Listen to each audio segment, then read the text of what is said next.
कपड़े धोने वाली बहू। शादी के पहले से ही विभा को कपड़े धोने का बड़ा शौक था।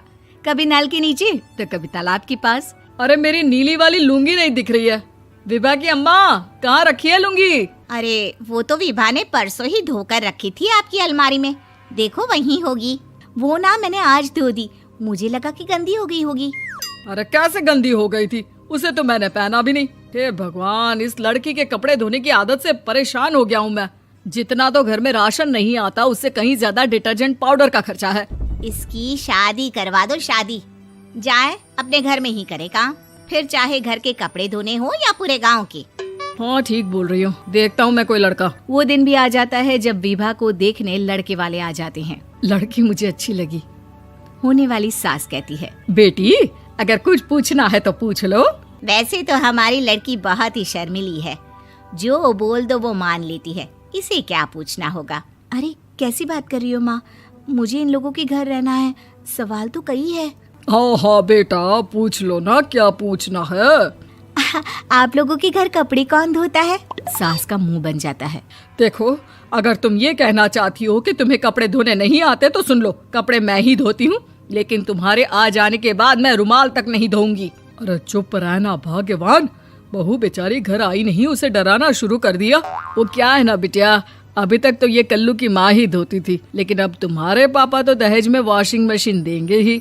तभी विभा की माँ बोल पड़ती है, सवाल भी पूछा तो क्या। वैसे भाई साहब, मशीन की तो फिर भी कपड़े धोने की कैपेसिटी होती है। मतलब जो बिटिया दे रहे हैं ना विभा, इसे कपड़े धोने का बहुत शौक है। ये आप लोगों के क्या, आस पड़ोस गांव मोहल्ले सबके कपड़े धो दे और उफ तक ना करे।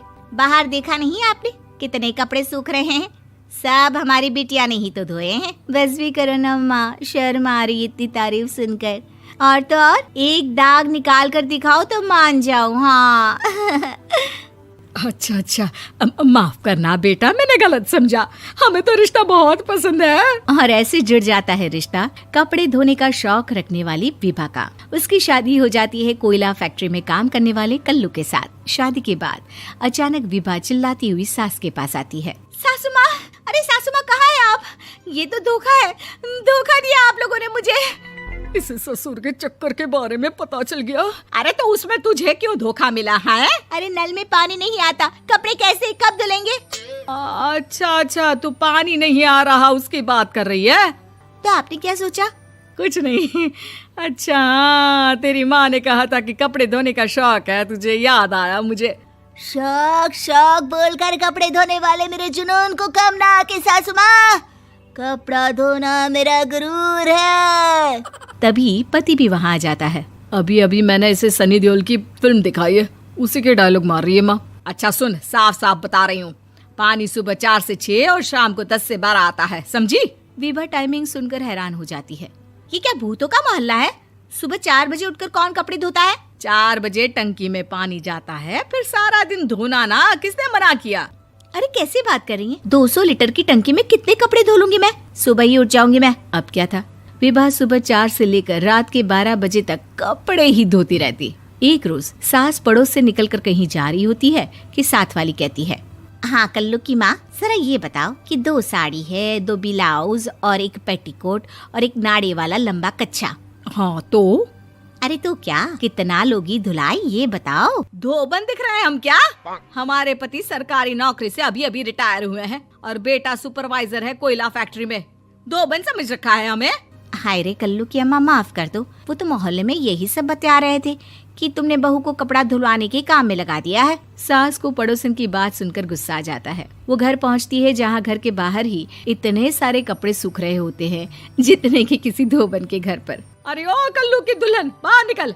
माँ जी यहीं आ जाओ, बाथरूम में चादर धो रहे हैं हम। अरे अभी हम धोते हैं, तुमको बाहर निकलो। ये आस पड़ोस वाले बोल रहे हैं कि हम बहू से कपड़े धुलवा कर उसे कपड़ा धोने वाली बना दिए हैं। अरे छोड़ो ना माँ जी, किन लोगों की बातों में आती हो? आस पास के लोगों का तो काम ही होता है कि वो किसी तरह सास बहू को लड़ा दे।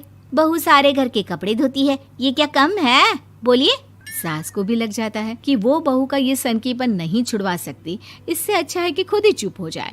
एक रोज सास और बहू मंदिर जाते हैं, जहाँ सास की साड़ी वहाँ खड़ी भीख मांगने वाली से मिलती है। माँ जी क्या बात है, आपकी साड़ी उस भिखारन से कितनी मिल रही है ना? हाँ हाँ, देखो तो दोनों की साड़ी मिल रही है। क्या बात है कल्लू की अम्मा, तुम खुद को तो अफसर की बीवी बताती हो और ऐसी सिंपल सी प्लेन साड़ी पहनकर घूमती हो। सिंपल और प्लेन नहीं है ये साड़ी। तो क्या सोने के धागे से फूल बने हैं? कुछ भी सासू माँ, कुछ भी। हाँ, बने थे इस साड़ी में सोने के धागे से फूल। मेरे पति लेकर आए थे मद्रास से स्पेशली मेरे लिए 10,000 की।